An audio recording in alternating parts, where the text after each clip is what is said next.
ಎಲ್ಲರಿಗೂ ನಮಸ್ಕಾರಗಳು. ಪ್ರಗತಿಪಥ ಪಾಠಶಾಲೆ ಯೂಟ್ಯೂಬ್ ಚಾನಲ್ಗೆ ಎಲ್ಲರಿಗೂ ಸ್ವಾಗತ.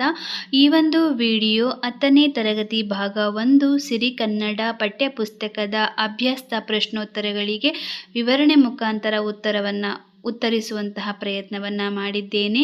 ಈ ಒಂದು ವಿಡಿಯೋ ಶಿಕ್ಷಕರಿಗೆ, ವಿದ್ಯಾರ್ಥಿಯ ಪೋಷಕರಿಗೆ ಉಪಯುಕ್ತವಾಗುತ್ತದೆ ಹಾಗೂ ಅತಿ ಹೆಚ್ಚಿನ ಅಂಕವನ್ನು ಪರೀಕ್ಷೆಯಲ್ಲಿ ಗಳಿಸಬೇಕು ಎನ್ನುವಂತಹ ಆಸಕ್ತಿ ಹೊಂದಿದವರಿಗೆ ಈ ಒಂದು ವಿಡಿಯೋ ಉಪಯುಕ್ತವಾಗುತ್ತದೆ.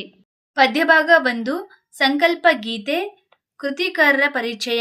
ಕವಿಯ ಹೆಸರು ಜಿ.ಎಸ್. ಶಿವರುದ್ರಪ್ಪ. ಕವಿಯ ಪೂರ್ಣ ಹೆಸರು ಗುಗ್ಗರಿ ಶಾಂತವೀರಪ್ಪ ಶಿವರುದ್ರಪ್ಪ. ಜನನ 1926. ಸ್ಥಳ ಶಿವಮೊಗ್ಗ ಜಿಲ್ಲೆಯ ಶಿಕಾರಿಪುರ ತಾಲೂಕು. ಇವರು ಕನ್ನಡ ಪ್ರಾಧ್ಯಾಪಕರಾಗಿ ವೃತ್ತಿಯನ್ನು ನಿರ್ವಹಿಸ್ತಾ ಇದ್ರು. ಇವರ ಕೃತಿಗಳು ಸಮಾಗಾನ, ಚೆಲುವು ಒಲವು, ದೇವಶಿಲ್ಪ, ಇನ್ನು ಹಲವಾರು ಕೃತಿಗಳನ್ನು ರಚಿಸಿದ್ದಾರೆ. ಹಾಗಾಗಿ ಇವರಿಗೆ ಹಲವಾರು ಪ್ರಶಸ್ತಿಗಳು ಕೂಡ ಲಭಿಸಿದೆ. ಪರೀಕ್ಷೆಯ ದೃಷ್ಟಿಯಿಂದ ಕವಿ ಪರಿಚಯವನ್ನು ಅಭ್ಯಾಸ ಮಾಡೋದು ಬಹಳಷ್ಟು ಮುಖ್ಯವಾಗಿರುತ್ತೆ. ಅತಿ ಹೆಚ್ಚಿನ ಅಂಕವನ್ನು ಗಳಿಸಬಹುದು. ಹಾಗೆ ಒಂದು ವಾಕ್ಯದಲ್ಲಿ ಉತ್ತರಿಸುವಂತಹ ಪ್ರಶ್ನೆಗಳ ಒಂದು ಉತ್ತರ.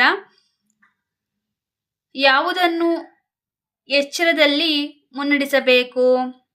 ಬಿರುಗಾಳಿಗೆ ಒಯ್ದಾಡುವ ಹಡಗನ್ನು ಎಚ್ಚರದಲ್ಲಿ ಮುನ್ನಡೆಸಬೇಕು. ನದಿ ಜಲಗಳು ಏನಾಗಿದೆ? ನದಿ ಜಲಗಳು ಕಲುಷಿತವಾಗಿದೆ.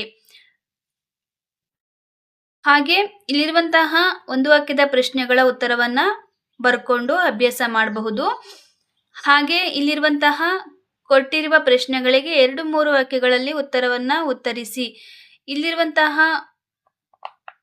ಉತ್ತರವನ್ನ ಇದೇ ರೀತಿಯಾಗಿ ನಾವು ಉತ್ತರವನ್ನ ಅತಿ ಹೆಚ್ಚಾಗಿ ಕೂಡ ಬರೀಬಾರದು, ಕಡಿಮೆನೂ ಸಹ ಬರೀಬಾರದು. 2-3 ಅಂಕಕ್ಕೆ ಎಷ್ಟು ಬೇಕೋ ಅಷ್ಟನ್ನ ಉತ್ತರ ಬರೆಯೋದ್ರಿಂದ ಸಮಯ ಉಳಿಯುತ್ತೆ. ಹಾಗೆ ಅತಿ ಹೆಚ್ಚಿನ ಅಂಕವನ್ನ ಗಳಿಸಬಹುದು. ಹಾಗೆ ಕಾಡುಗಳಿಗೆ ಹೇಗೆ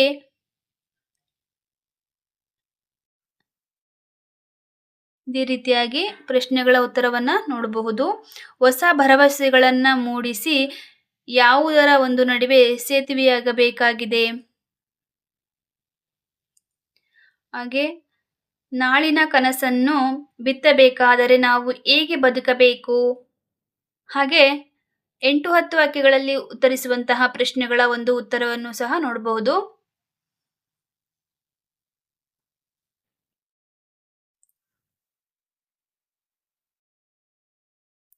ನಾವು ಅದಕ್ಕೆ ಸರಿಹೊಂದಿಸುವಂತಹ ಒಂದು ಉತ್ತರವನ್ನ ಮಾತ್ರ ಬರಿಬೇಕು.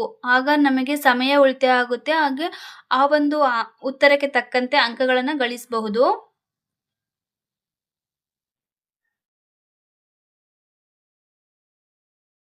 ಹಾಗೆ 2ನೇ ಪ್ರಶ್ನೆ. ಸಂಕಲ್ಪ ಮತ್ತು ಅನುಷ್ಠಾನದ ಕುರಿತು ಕವಿ ಶಿವರುದ್ರಪ್ಪನವರ ಒಂದು ಅಭಿಪ್ರಾಯವನ್ನ ವಿವರಿಸಿ ಅಂತ ಹೇಳಿದ್ದಾರೆ.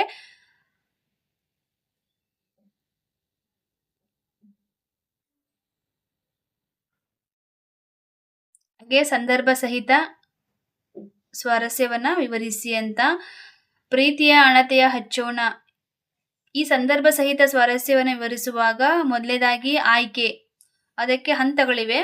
ಆಯ್ಕೆ ಬರಿಬೇಕು, ಸಂದರ್ಭ ಮತ್ತು ಸ್ವಾರಸ್ಯ. ಆಯ್ಕೆ. ಈ ವಾಕ್ಯವನ್ನ ಜಿ.ಎಸ್. ಶಿವರುದ್ರಪ್ಪನವರು ಬರೆದಿರುವಂತಹ ಇದು ತುಂಬಿ ಹಾಡಿದೆನು ಎಂಬ ಕವನ ಸಂಕಲನದಿಂದ ಆರಿಸಿದಂತಹ ಸಂಕಲ್ಪ ಗೀತೆ ಎಂಬ ಪದದಿಂದ ಈ ಒಂದು ಮೇಲಿನ ವಾಕ್ಯವನ್ನ ಆರಿಸಿಕೊಳ್ಳಲಾಗಿದೆ ಅಂತ ಬರೆಯೋದ್ರಿಂದ ಅತಿ ಹೆಚ್ಚಿನ ಅಂಕವನ್ನ ಗಳಿಸಬಹುದು. ಹಾಗೆ ಸಂದರ್ಭ, ಯಾವ ಸಂದರ್ಭದಲ್ಲಿ ಈ ಒಂದು ವಾಕ್ಯ ಬಂದಿದೆ ಅದನ್ನ ಬರಿಬೇಕಾಗುತ್ತೆ. ಹಾಗೆ ಸ್ವಾರಸ್ಯ, ಆ ಒಂದು ವಾಕ್ಯದಲ್ಲಿ ಇರುವಂತಹದನ್ನ ಒಂದು ಸ್ವಾರಸ್ಯದಲ್ಲಿ 1-2 ವಾಕ್ಯಗಳಲ್ಲಿ ಮುಗಿಸ್ಬೇಕು.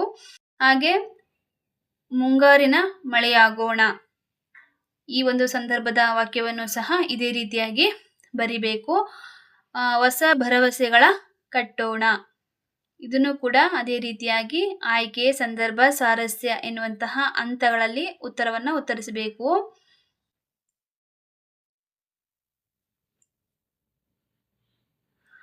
ಹಾಗೆ 4ನೇ ಪ್ರಶ್ನೆ.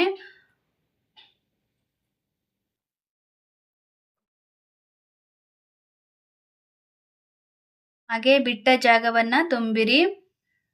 ಸಂಕಲ್ಪ ಗೀತೆ ಪದ್ಯವನ್ನ ಯಾವ ಕವನ ಸಂಕಲನದಿಂದ ಆರಿಸಿಕೊಳ್ಳಲಾಗಿದೆ? ಎದೆ ತುಂಬಿ ಹಾಡಿದೆನು. ಅದೇ ರೀತಿಯಾಗಿ ಕತ್ತಲೆಯೊಳಗೆ ಪ್ರೀತಿಯ ಅಣತೆಯ ಹಚ್ಚೋಣ. ಪದ್ಯ ಭಾಗವನ್ನ ಪೂರ್ಣಗೊಳಿಸಿ ಅಂತ ಹೇಳಿದ್ದಾರೆ. ಓಕೆ, ಈಗ ಕೊಟ್ಟಿರುವ ಪದಗಳ ಧಾತುಗಳನ್ನ ಗುರುತಿಸಿ. ಧಾತುಗಳು: ನಿಲ್ಲಿಸು, ನಿಲ್ಲು; ನಡೆಸು, ನಡೆ; ಹಚ್ಚುವುದು, ಹಚ್ಚು; ಮುಟ್ಟೋಣ, ಮುಟ್ಟು; ಕಟ್ಟುವುದು, ಕಟ್ಟು; ಆಗೋಣ, ಆಗು. ಇವು ಧಾತುಗಳ ಒಂದು ಪದಗಳಾಗಿರ್ತವೆ. ಹಾಗೆ ಕೊಟ್ಟಿರುವ ಪದಗಳಲ್ಲಿರುವಂತಹ ವಿಭಕ್ತಿ ಪ್ರತ್ಯಯಗಳನ್ನ ಪ್ರತ್ಯೇಕಿಸಿ ಬರೆಯಿರಿ ಅಂತ ಹೇಳಿದ್ದಾರೆ. ಪ್ರೀತಿಯ, ಪ್ರೀತಿ ಪ್ಲಸ್ ಆ, ಇದು ಷಷ್ಠಿ ವಿಭಕ್ತಿ ಪ್ರತ್ಯಯವಾಗಿರುತ್ತೆ. ಅದೇ ರೀತಿಯಾಗಿ ವಿಭಕ್ತಿ ಪ್ರತ್ಯಯಗಳನ್ನ ಉಳಿದಂತಹ ಪದಗಳಿಗೆ ಗುರುತಿಸಬೇಕಾಗುತ್ತೆ. ಹಾಗೆ ಕೊಟ್ಟಿರುವ ಪದಗಳಲ್ಲಿರುವಂತಹ ವಿಭಕ್ತಿಯನ್ನ ಹೆಸರಿಸಿ ಅಂತ ಹೇಳಿದ್ದಾರೆ.